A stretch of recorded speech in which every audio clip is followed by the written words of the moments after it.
During the Cold War, we built satellite systems, radar networks, and early warning infrastructure to detect nuclear weapons before they reached us. We understood something simple. The ability to see a threat early is itself a form of power. Today, the threat landscape is shifting again. With advances in AI, bioengineering, and global connectivity, the next major shock to a supply chain may not start with a tariff, a port closure, or a new export restriction. It may start with a pathogen, moving quietly around the world. An outbreak in a mining corridor, a disease tearing through a facility that makes the components the modern economy runs on. And this isn't science fiction. The US and its allies are pouring billions into critical mineral supply chains in places like Congo, where an Ebola outbreak is threatening to shut down the mines we need to build iPhones, missiles, and cars. And detecting this kind of invisible risk requires a new kind of intelligence. It's called biointelligence, the ability to spot biological threats before they reach our factories, our borders, our supply chains, and our military bases. My guest today helped create it. Matt McKnight is building the infrastructure for this new era. He is the founder and CEO of Perimeter Bio, a commissioner on the National Security Commission on Emerging Biotechnology, a senior fellow at Harvard, and a former Marine. Hoorah! Matt, welcome.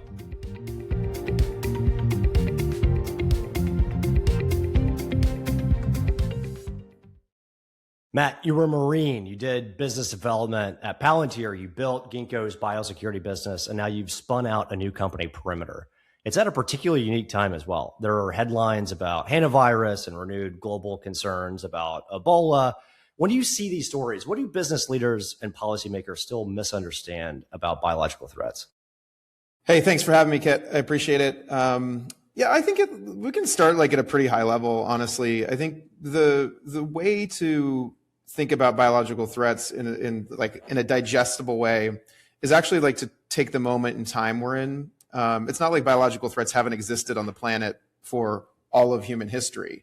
It's like what is different about now is kind of like the key question that I think a lot about, and why we took Perimeter private to build a national security and defense company solely focused on defending against biological threats. And the big thing that has happened, which is certainly relevant to how we're going to make goods and supply chains in the future, is kind of like around the 2015 era is really when we entered this like new age of biological engineering.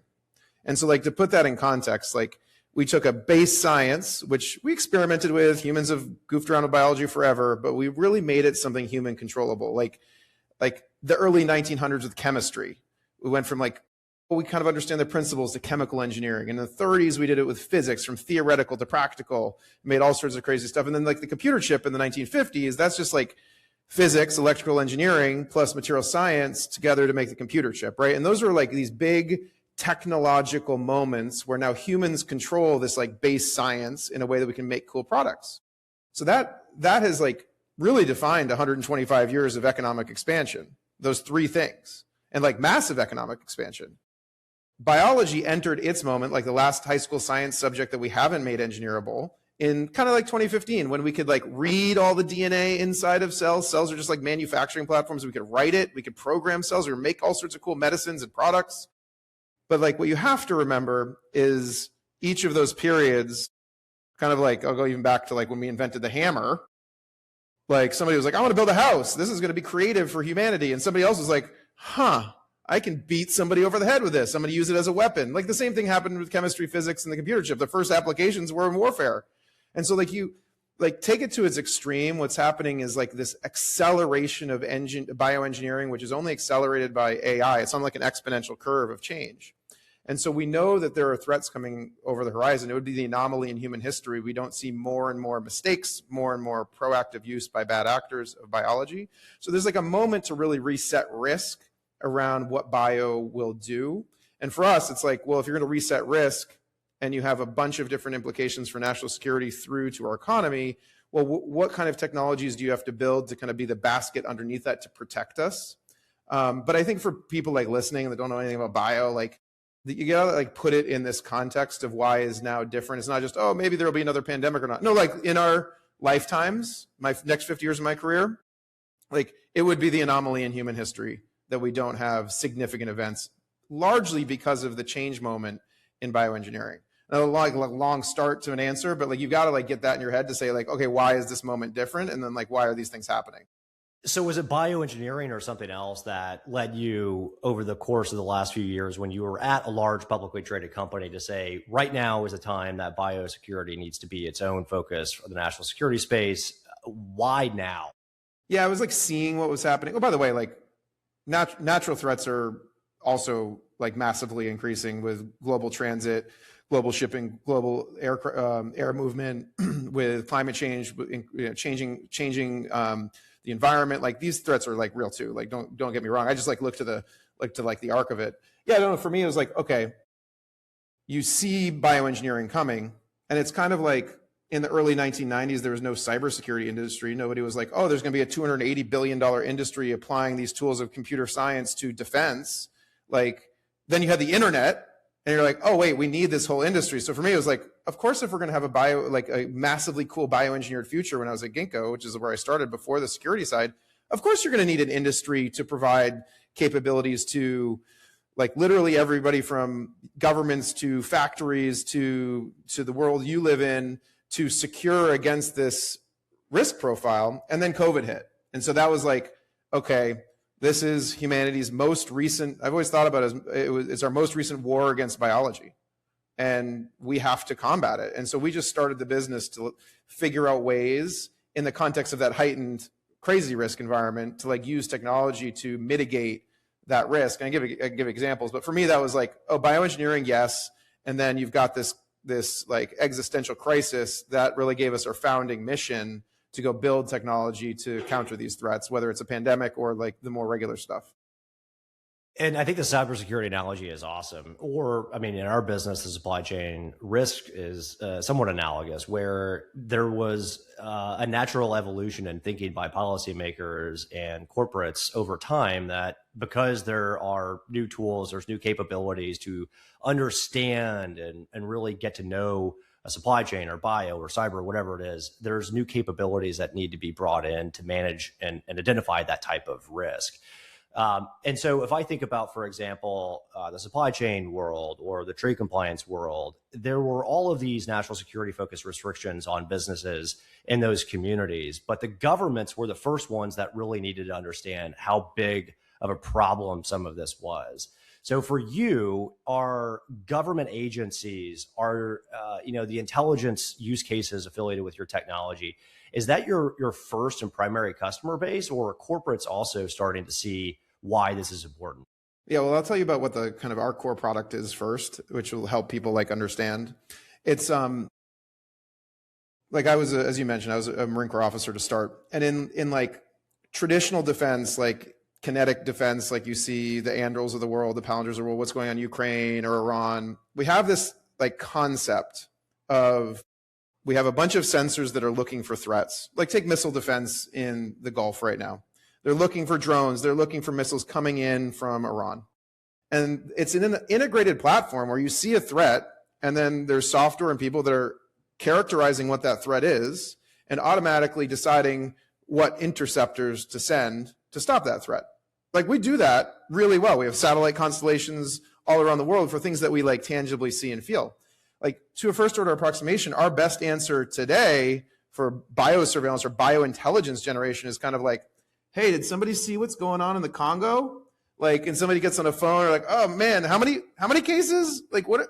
That's like literally somebody sitting in like Dubai being like, I think I see a drone coming over. Like, I'm not sure how many, right? And like it's that stark of a difference. It's ridiculous. And so what we've like been doing for 6 years is really thinking about how do you do proactive collection at high risk locations of, think about like environmental samples. So like our flagship program is with CDC, where at 10 airports in the US, when airplanes land, we pull the wastewater directly off the tanks and we move it through a infrastructure. Software manages a workflow to a laboratory where we test it. We map everything in those samples. And then we use kind of high-end compute to analyze and return very quickly what pathogens is there regular stuff, is there crazy stuff, and return that as a data feed so that risk managers on the government side can say, okay, we know this is coming in or out of the country. And then we've taken that same platform, which can sit on top of any sensor like lab, and we've put it into places like Ukraine and Qatar and Rwanda. So you're forward of borders, so you're getting early warning data collection. And we call it biothreat radar. It's not biothreat, it is actually a moniker that goes back to the 1930s, the first applications of physics. This is radar because you can tune it, you can look for different things, and then you're getting real-time data instead of somebody being like, I think somebody's sick. Can you send some dudes in suits? Which is a little bit unfair for what actually happens, but not dramatically so. And so if you think about something like that core product, biothreat radar, being deployed globally, it sounds crazy. Oh, why wouldn't we have sovereign-owned independent sensors collecting data that are interoperable? People can share when they want to share. They can share with industry. They can share with national security users. That seems like what we do in every other domain, from weather to monitoring nuclear weapons. But we just don't have it in bio. And so that's what is resonating with the national security community first, because it is an existential mission for nation states. But you can see the obvious applications in building that weather map of what's happening in different places from a supply chain perspective. So you can get, say in DRC, you get earlier warning of what's happening if you've got critical mineral supply chains or otherwise. And that unified global data feed is a massively important input over time into the intelligence picture of bio as a risk category. It's like a commodities trader looking at a desk trying to figure out whether or not the minerals that are coming out of the DRC are going to be impacted by an Ebola outbreak. Without that type of credibility or credible intelligence on the ground, I think they're going to be in for a difficult treat. So there is a first mover advantage to having that type of intelligence, well, like any other intelligence. Yeah. And think about it, use the other examples that people understand. This is, we think about it as biological intelligence, bioint, right? Just like we have signals intelligence, we have measurement intelligence, we have imagery intelligence. It's just another technical collection domain. By itself, it isn't the only thing you need, but it is a massively important input. The other way, if we're being nerdy for a second, there are these, it's kind of like the biological information of the planet is the last high fidelity information resource humans haven't organized and figured out how to use for decision making purposes. And it's literally everything that lives around us. It's kind of insane. So I totally agree with you from a signals perspective. That is something that is very common in the commodities world, very common in other places, and this will be an input over time, no question. What about the moment in time that we're in, where we have all of this AI, all of this compute coming online? And if I'm thinking about all of the data affiliated with your surveillance platform coming, wastewater coming off of planes or those forward deployed stations that you have around the world, to include in Africa, looking, I presume, at the Ebola outbreak, amongst other things. Does the AI and the compute power that's come online in the last few quarters enable you to do this in a way that you couldn't previously? Is this more of a compute or a physical infrastructure problem? What's the real challenge for you as you're building and scaling this technology? It's two things. There's the less sexy, more important part that people love to go to AI. I'll come back to AI. Super important, but we just need to do more collection of places that we're worried about. We actually have to do monitoring. Take a factor, at a high level, we talked to a bunch of large global manufacturing facilities. Well, you've got lots of employees globally going in and out of these facilities. You can measure in the wastewater of that facility, you can measure and get early warning of infectious disease outbreaks that cause massive outages. You can measure in those wastewater streams if there's illicit drug use in your factories. It's the same substrate. You're measuring the environment. And that type of information absolutely has impact on your ability to do continuity of operations, right? And so kind of step one is, or I mentioned, why aren't we collecting off of all the airplanes? That's how diseases transfer. Or shipping is the same thing, cruise ships. It's actually more boring pushing out persistent pervasive collection, but the issue why it hasn't been done is you've got to be able to drop the cost of doing it, which is what our whole platform is focused on doing, is to make it really efficient to do. And number two, be fast enough at it with smart enough analysts on the other side that you're actually providing a decision maker some sort of information within a short enough period of time they can take action on it. Because so much of historical biosurveillance or the ways it has been done is I'll tell you 3 months later, and you're nobody that are your customers I have 3 months to make a decision. Or a military commander's thanks for the 3-month-old information on this infectious disease outbreak on my ship. Like, so you've got to align, you've got to do more collection, but you've got to align it to rapid decision making, which is what we focus on, which is where AI comes in a super interesting way. I think where AI is most useful here is when you're doing that kind of end-to-end chain from collection through moving it to a sensor or a lab that can turn it into a data asset that you can interpret. There's a lot of like physics steps in there. It's like literally the physics of like collection and a truck transporting it, and how long does it have to be in this certain machine and then that certain machine. It's like not so different than, you know, like yeah, no, like literally that. So you can collapse all that time, but then when the data comes off, I mean, these are massive data files. You are sequencing and mapping all the viruses and bacteria. And so where AI has been really helpful is taking what are super high-end PhDs doing bioinformatics and comp bio, which is just like the fancy way of saying people that are really good at interpreting this biological data, and like supercharging them. So you can turn some of the foundation models on the data to interpret quickly if there's anything super dangerous in there, and just like closing that time down. It is the inverse of all the tools you read about that are making all these crazy new things. You just like flip them around and use them for defensive purposes, which is also why we can't like slow down that innovation, because like globally, no one's going to slow down trying to make things, which is going to be cool and make awesome products, also going to be very dangerous in certain areas. And so we might as well be really good at flipping them around when something does get made to interpret the bad stuff that is out there. And then the other cool thing AI does is like help really model how disease flows. So if there's an outbreak in DRC and you have enough inputs on, it's not so different than weather modeling in that sense, right? Like it's a lot of statistics and epi, but like you can actually model where will it go next. I know how these diseases flow through, so you can do predictive work, which we do a lot of how to think about, you know, you really think about how to think about risk of where next it will emerge or not emerge. There's obviously a huge amount of national security applications just for monitoring outbreaks of standard or diseases like Ebola, right? But there's a whole separate world where adversarial control over bioengineering resources could result in some really nasty stuff being targeted against Americans and our allies. What do you see happening in that arena right now? Obviously, you're building a biological radar to collect that intelligence, but how worried should we be about foreign adversary or foreign actors using whether it's new AI models to create pathogens that they perhaps couldn't have done without that? Where's your head right now on that? Yeah, can I start with the first one though, which is also super relevant to what's happening with reshoring of manufacturing and American allied supply chains. I think what you like for anybody thinking about the broadly like the biotech, bioindustrial base, I think the biggest issue is what is the foundational component that allows us to innovate in bio? And it's really at the bottom, are we really good at genetic engineering? So like, think about all the drugs that are made. So the United States of America spends $800 billion a year on pharmaceutical products.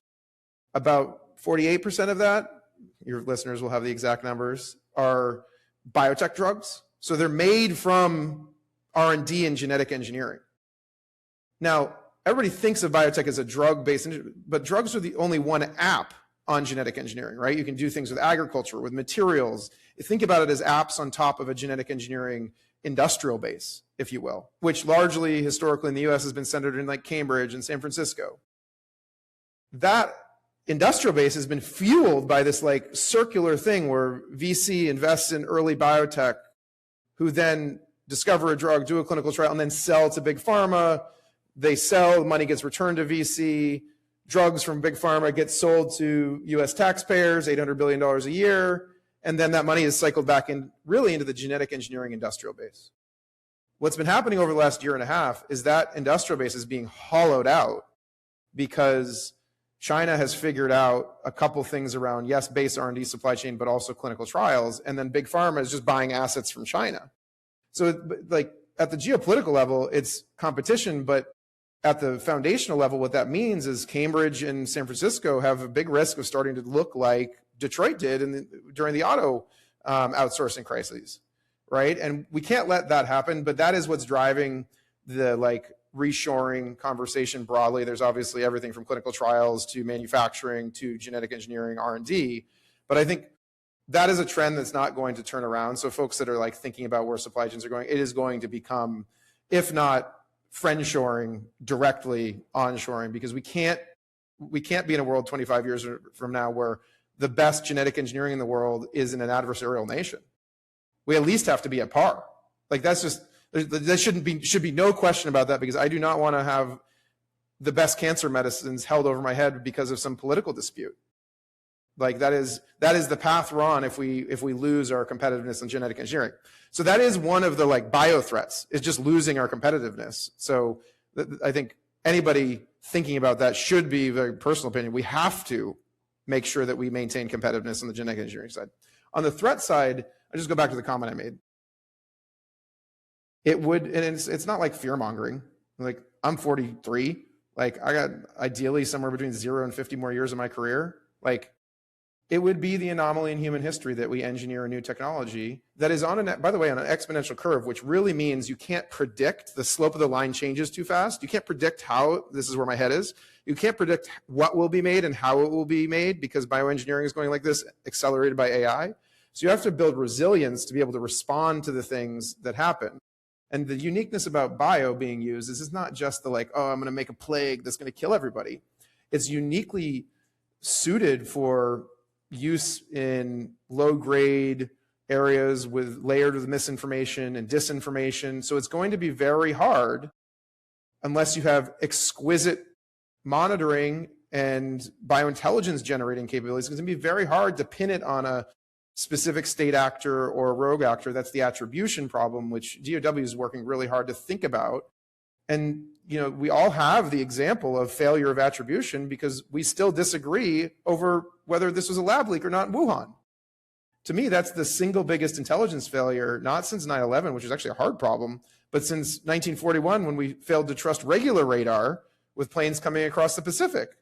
And so where my head is like, we know threats are coming. They are going to, the bio will be used. It would literally, we've used nukes. Like somebody is going to use this as these capabilities exist. It is unlikely, in my opinion, to be something like, from a state actor, like global and catastrophic. It is much more likely to be layered with the types of things that disrupt economies, disrupt supply chains, impose significant costs to geopolitical adversaries, and can't be, unless we make exquisite collection capabilities, can't be pinned back on a specific actor, so they can't be held accountable, or certainly in the public's eye can't be pinned back on a specific actor. So I worry more about the economic disruption, the like, call it gray wars usage of bio over the next 50 years than I do like something like massively catastrophic. The other thing I do worry about is just as like accelerating innovation happens, people are just going to try more things. It's like nation states aren't going to slow down in their use of AI and bio. And so there will be mistakes.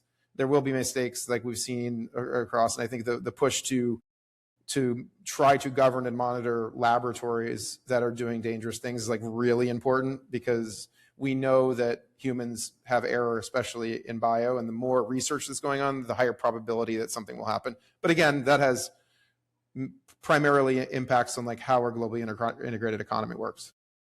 It reminds me to a certain degree, post 9/11, when there was huge policymaker concern about rogue terrorist groups collecting the necessary technology and components to get nuclear material or WMD material for rat-hardened bombs, dirty bombs. And there's now a world where non-state actors or other just criminals that have this type of motivation to use the tools that are publicly available to be able to engineer some of these bioweapons that hopefully you're able to identify and collect. Well, so that leads me. Oh, go ahead. Well, this is really important. So like for everybody to think about it, it's like simple architecture.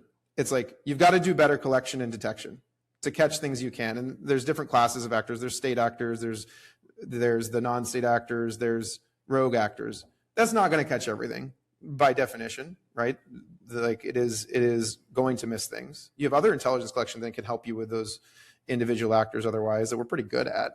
But then second, you have to be able, this is where the supply chains come in, where actually rapid manufacturing comes in, where R&D comes in. You have to be able to respond really quickly when something does happen. So we have to keep investing in that. And then you need resilience. You've got to be able to, like when something does happen, you have to communicate to the public. You have to be able to operate through these degraded environments, just like we operate through degraded cyber environments. Like the F-35, if like the computers go out, it's built theoretically to be able to operate through cyber events. So it can be resilient. It is as like that third category, but it's detection, its response, and its resilience. We have to do all three of those in bio. It's just like my view is like we're so far behind on the kind of global detection and identification problem that we are going to miss more things than we should be missing. So what should policymakers focus on? There's been obviously recent news about Anthropic's model being cut off due to cybersecurity risks because it's gotten so good at detecting exploitable vulnerabilities within global cyber infrastructure networks. I could certainly see a world where something similar happens for bio, but what do you think are the one or two key things that policymakers in the United States or in allied democracies around the world should be thinking about? Yeah, I love it. So it's starting to happen. So taking that same architecture, like biothreat detection, biothreat radar, response, and resilience, kind of in that first category, it is starting to happen. So started in the Biden administration, President Trump branded this major initiative within CDC, but then also it's moving over to DOW and other places called biothreat radar. And what he's doing with that is essentially trying to push CDC and other agencies back to an infectious disease monitoring mission, but with a technology first lens. Not to get in like the massive politics of it, but like, look, we left WHO. I think you talk to a lot of people, if you take the politics out of it, we founded WHO in 1948 to do infectious disease outbreak detection and coordination. And it's a political body that did its best when we didn't have technology, but it failed. It failed in COVID to give us early warning. It's having a tough time in DRC.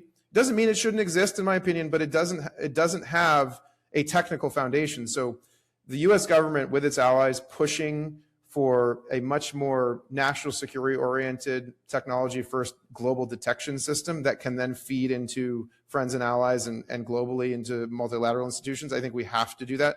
It is like we went from the U-2 to look at Soviet nukes to a global satellite constellation when that was the threat. We have to do the same thing. And I think that is moving. There's a bunch of work with the CDC's Biothreat Radar Initiative, with State Department funding these big programs, which obviously did critical minerals funding too, but they're funding programs globally with repurposed USAID money to align more and more around biothreat detection and health systems response. So I think that's good, but I would push the government to keep thinking about this like an intelligence collection discipline that we need to be technically first in.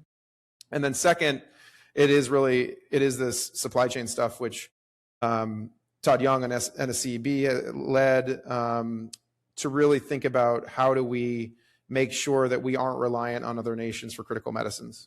How do we bring biomanufacturing either onshore or friendshore and do so in smart ways, not just like, we don't need to just dump a ton of money on it. Actually, we're the only country in the world that spends for innovative drugs. We just make rules, right? Like the US taxpayer is not going to buy drugs unless they're made in the US. I love that. I think it's a great idea. It's a simple regulatory fix to what doesn't need to be a massive new like dump of $2 trillion to force a supply chain to work. You just say we're the only ones that pay for this, and we're only going to pay for it if it is made here.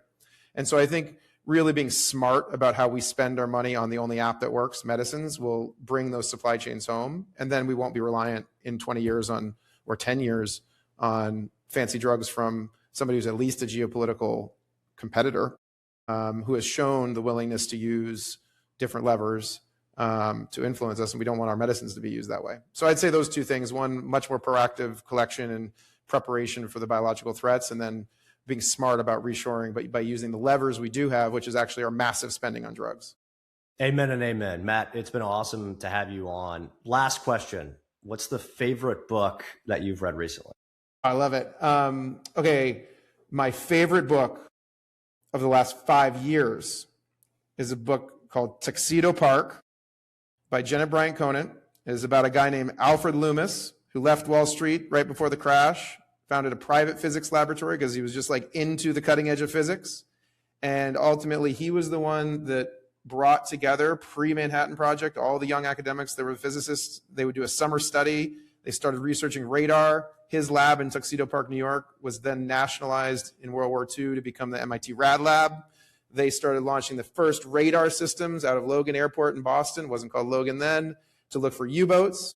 Our perimeter headquarters is right across the harbor from Logan Airport. We're building biothreat radar. It's like a lot of inspiration for why we changed it to be a biothreat radar instead of something else, because you're actually building systems. And it's one of the coolest books of like an arc of story and history about a really amazing group of people that saved the West. Incredible. Awesome recommendation. Thanks, Matt, for joining us. Thanks for having me, Kit. History can teach us many things. When we started this conversation, we mentioned the Cold War, a moment when we as a country and an alliance network decided that seeing a threat early was worth the investment. What strikes me about this conversation is that we're at that moment again. The threat just looks different. It doesn't arrive on a traditional radar screen. It moves silently through global trade and supply chains. But the lesson still holds. The company and the country that can see it first has the advantage. Matt, thanks for the work you're doing to build that early warning layer and for walking us through it today. To everyone listening, the next disruption to the things we depend on may not announce itself with a tariff or a headline. It may already be moving. The question is whether we'll be able to see it coming. Thank you for joining us on the Exiger Exchange today. Do us a favor, subscribe and share this with someone who needs to hear it. We'll see you next time for another unfiltered conversation with the experts moving markets and nations.